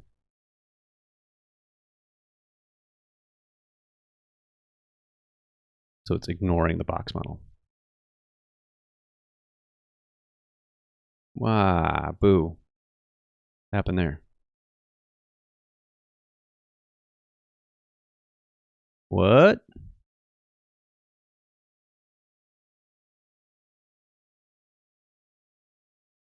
Is that yellow? Yeah, that yellow should be visible, right? So it should be pushing that button down, I would think, because it's a div. Does it need to be inline block?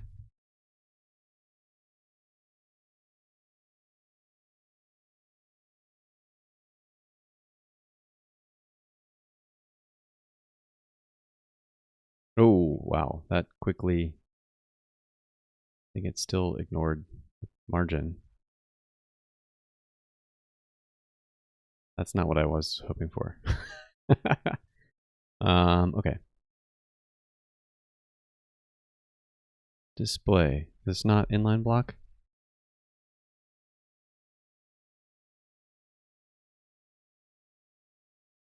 Block.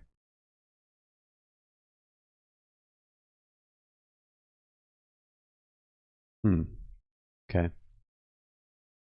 What am I missing about this that is not pushing that div down? That's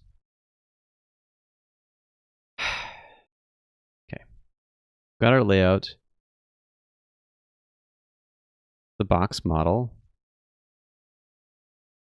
It has a margin of 8 on the bottom, 8 pixels. We can see that. Is it because okay, I don't know. Maybe it's on the div that needs something. Padding Y4.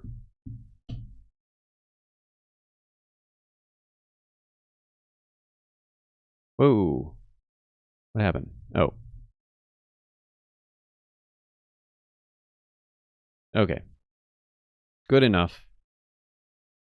Sometimes it's not worth asking questions.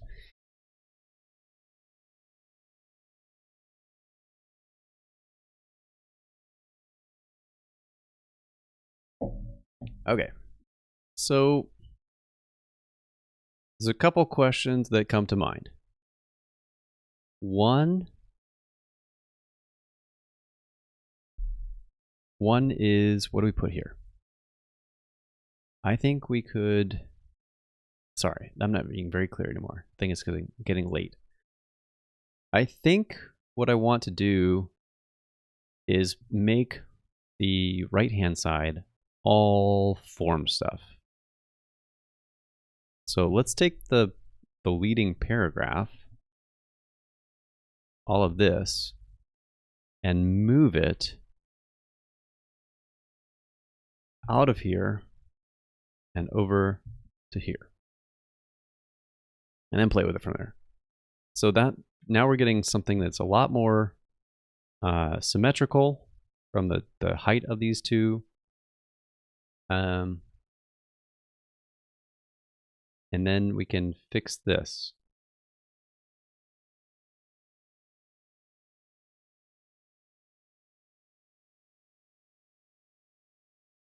And I think that this paragraph starts to be redundant. So we'll say, to get you started, please, let's be polite, please tell us about one of your students. This information will help you understand School Desk's user interface. Don't worry, you can change details and tell us about the rest of your students later. Then I think we can get rid of this whole block because it's redundant information. Right?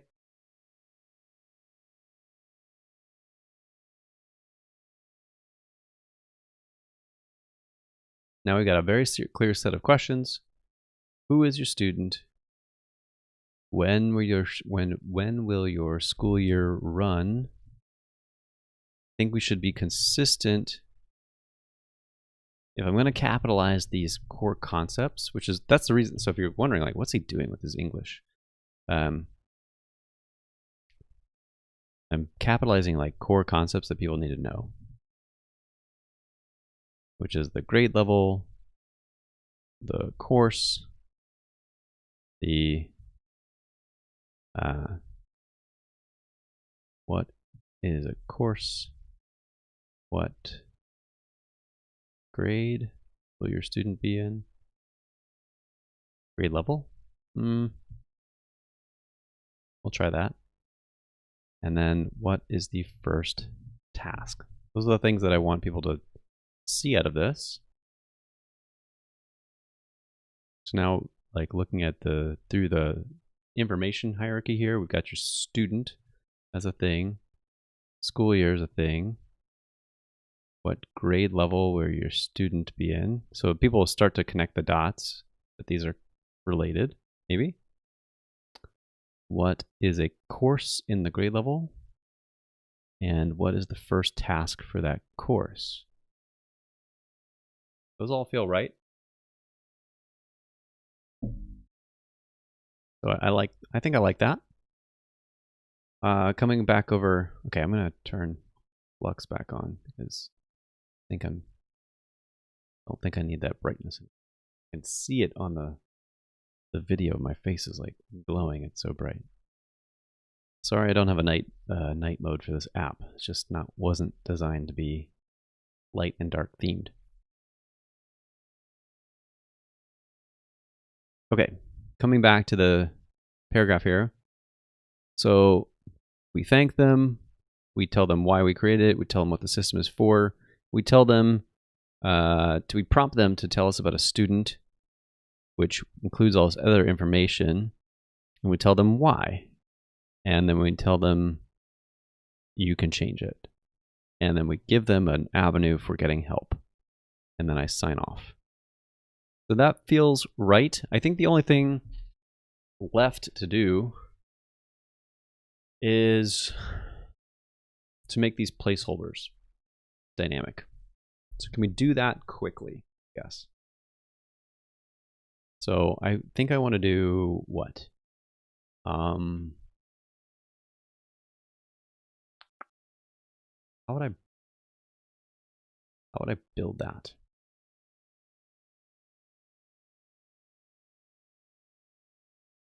Well, my brain is not working well enough. In a Django template, I want to dynamically create a string of 9/1/2025, where 2025 is always the current year. I need to bind that to a variable to pass it to an include statement. How do I do that?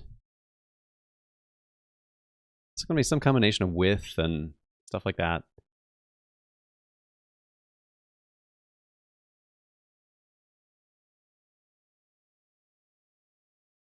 How does that work?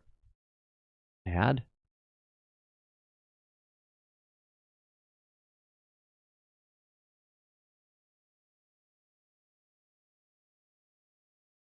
Huh.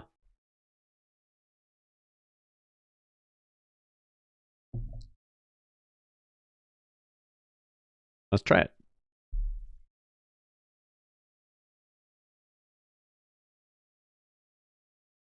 So we will say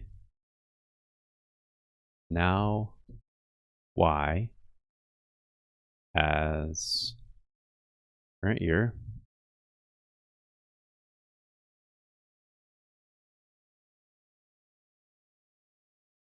Then we can do the with part. With is how you make a variable for a certain scope. With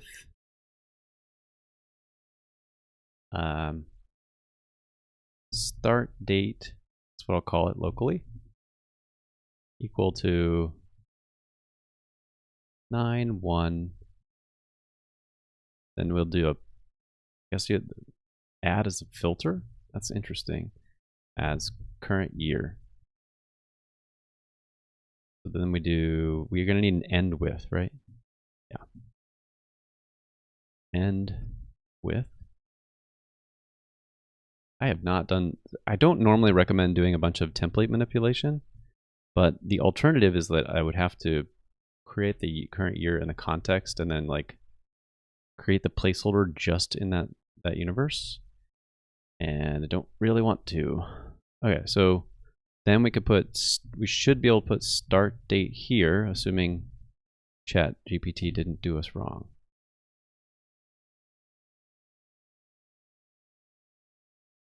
Awesome, look at that, so cool. So we've got the current year. So we want okay, how do we get the next year in this syntax? Because it's easy to ask for now, but how do you do a time delta?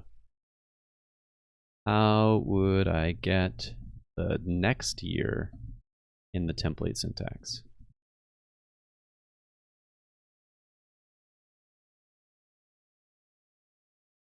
I would just add 1.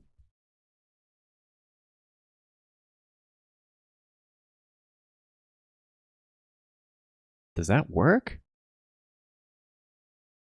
It literally knows it's a... No way. Does that... How does it know that it's numbers? Or was it a number the whole time?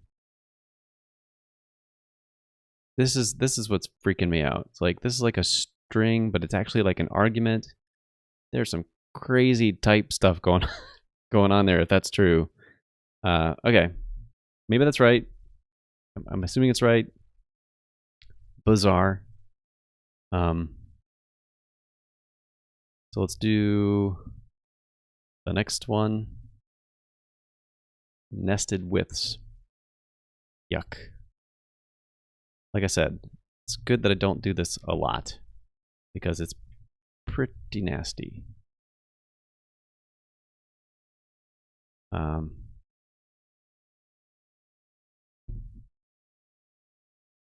So we need the next year, right? That's the outer loop thing that we're making. Yeah. The next year is equal to, whoops, current year pipe add 1. Wow, that looks awful. And then we want to have 6/1 add next year. And then change this to be not start date, but end date.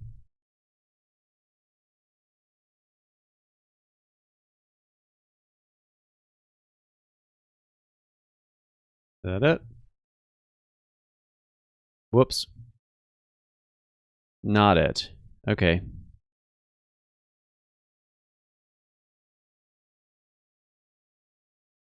What did we mess up? End date. What was let's see. Next year was next year. Maybe this came back as none.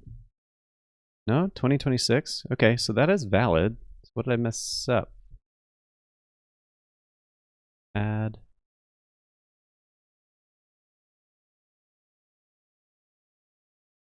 placeholder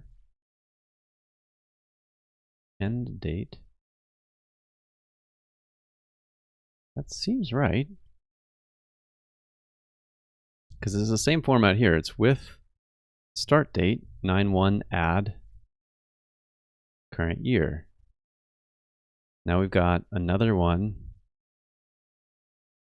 We have next year. This is the width that goes with that.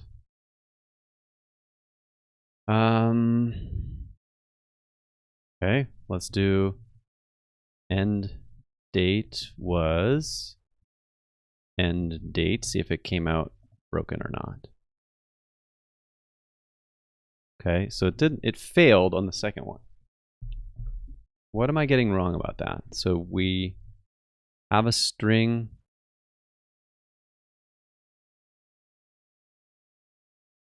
I wonder if it's the type.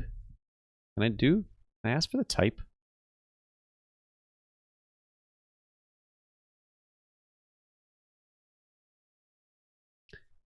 Can Django templates tell me the type of a variable?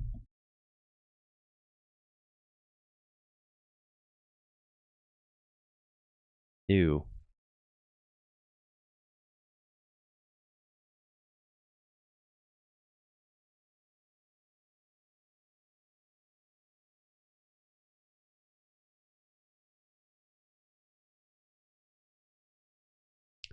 Okay.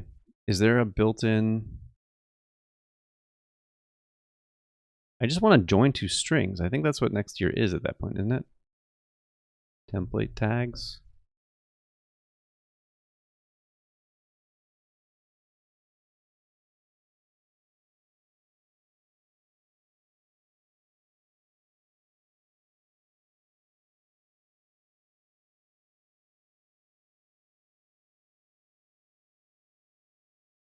Oh, so that's literally doing strings can be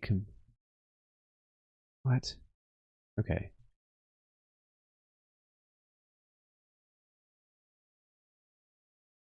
Join? No. Hmm.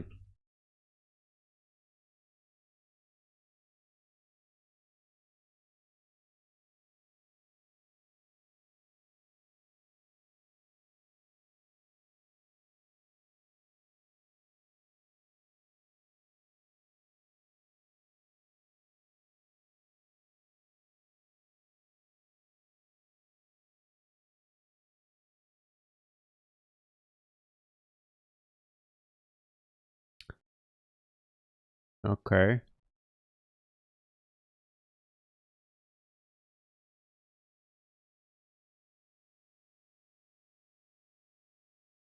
Let's try it again.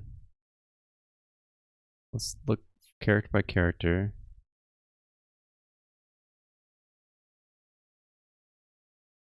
What if I change? Okay. What if I change this to current year? It could prove that the problem is with the data type.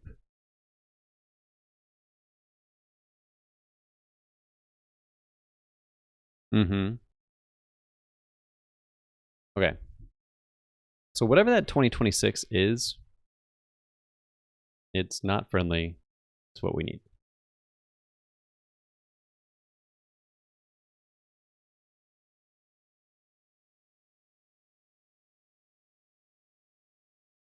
Maybe I should just do this in the view. I'm like trying way too hard to make this, jam this in to this thing, and it doesn't feel right. So if we go over, all right, let's give up on this path and do it right. This is because there's some date time math here that would be way easier on the Python side.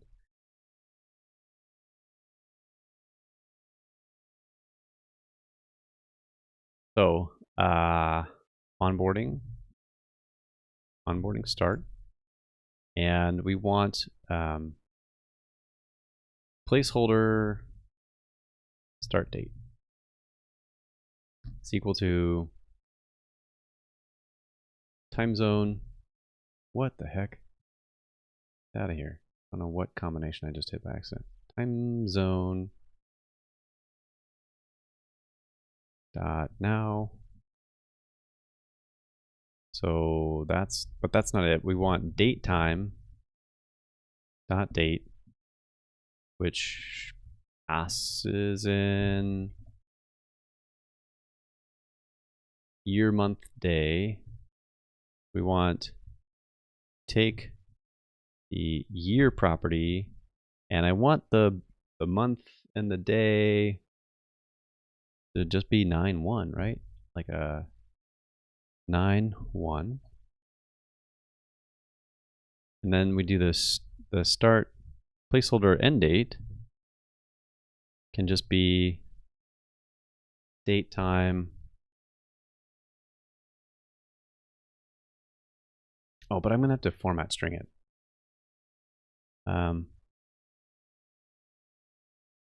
So Bharanath, I honestly have never even heard of LightStat framework, so I can't really say what that is and with any kind of confidence. Sorry. That's a new one for me. Okay, so now we're gonna have our placeholder start date Lightstar. I think I may have heard of Lightstar, but I still don't know enough about it to be able to help you or be able to comment. Sorry. So we'll do start and replacement. Okay, so now we have these things in there, but they're still not formatted right. Python 3 import date time. Now is date time dot now, and now looks like that if we did it out. So we want how do we format string this? My brain is too cooked to be thinking this well.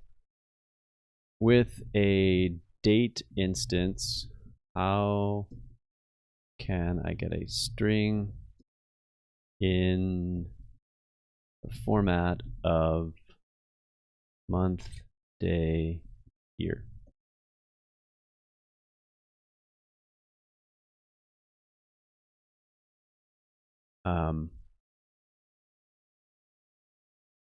Sorry, not in a template, in regular Python code. Stir F time.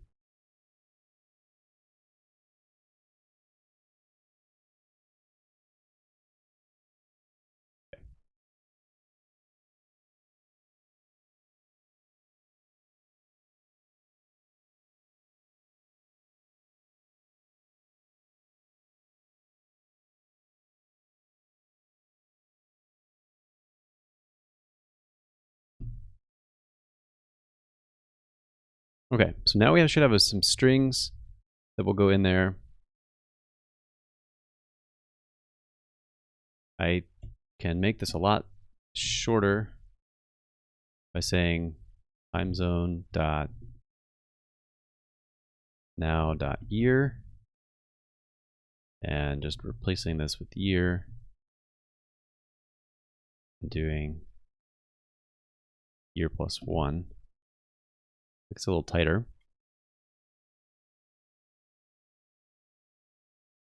Okay, and then we'll come over here and we'll just start by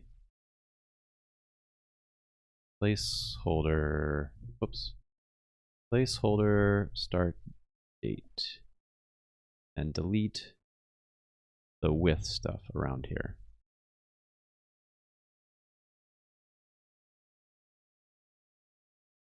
Okay, didn't visibly change, but it didn't go away. So I think we got that right. And then we'll get rid of this. We'll get rid of all this garbage. I should have just done this from the beginning.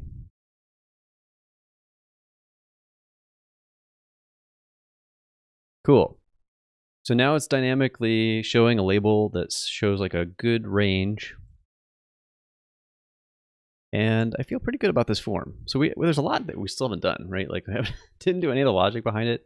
I'm going to wrap up here. So, but this is really important. I'm glad that I spent the time on this form, because this is the entry point where somebody comes in the app. What is their first experience? Can we give them the simplest thing that I can muster? And I think the answer is yeah. Maybe there's some simplification we could have done with like, if this had all been, just first name, last name as like 2 separate fields side by side with placeholders. Although then you start to lose some visual consistency. So I don't think that's a problem.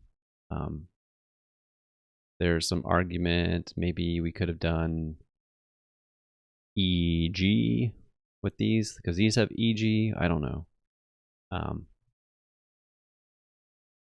But I like this one includes like, these are text and they're multiple examples, so that feels fine. So it feels overall pretty good.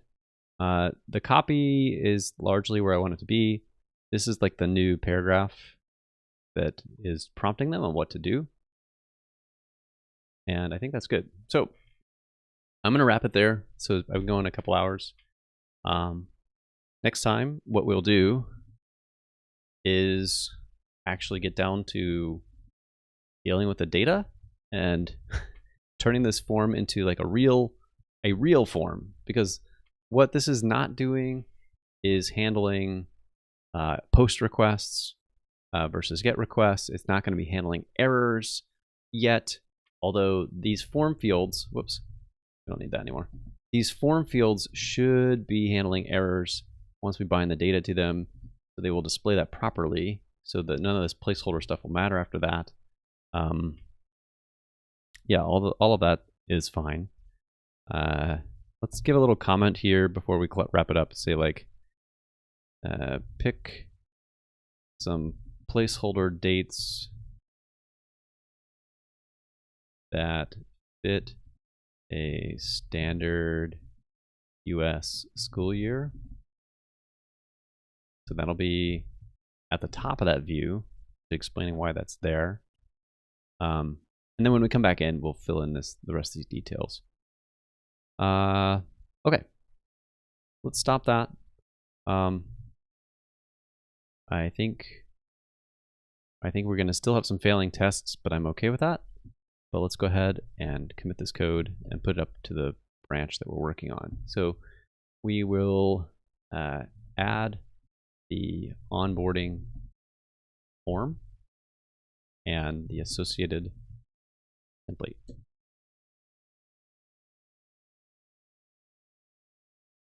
And push that up. Okay, that's going to wrap it up for this evening. Thank you all for joining in. This is, sometimes you got to get deep into how user interface stuff looks, especially when it's the first experience.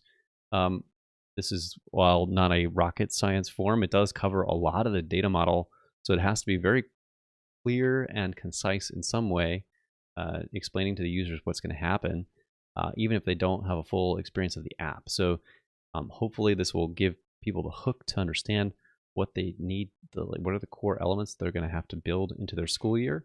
And on the other side of this, so after all this form is done, we will mark their profile that will kind of unlock the rest of the user interface. And then we will need to redirect them to the place where we display school years. And there's a banner that the app shows that says here are the next things you can do. You can add more courses, add more students, to enroll your students. And those are the things that I need to guide users to.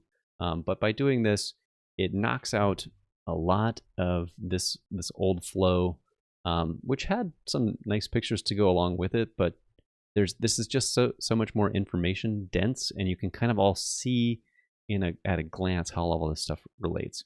So that is a win in my book from an actual user experience. So we'll get back to it next time. Thank you all for tuning in, and I'll see you in the future. Take care.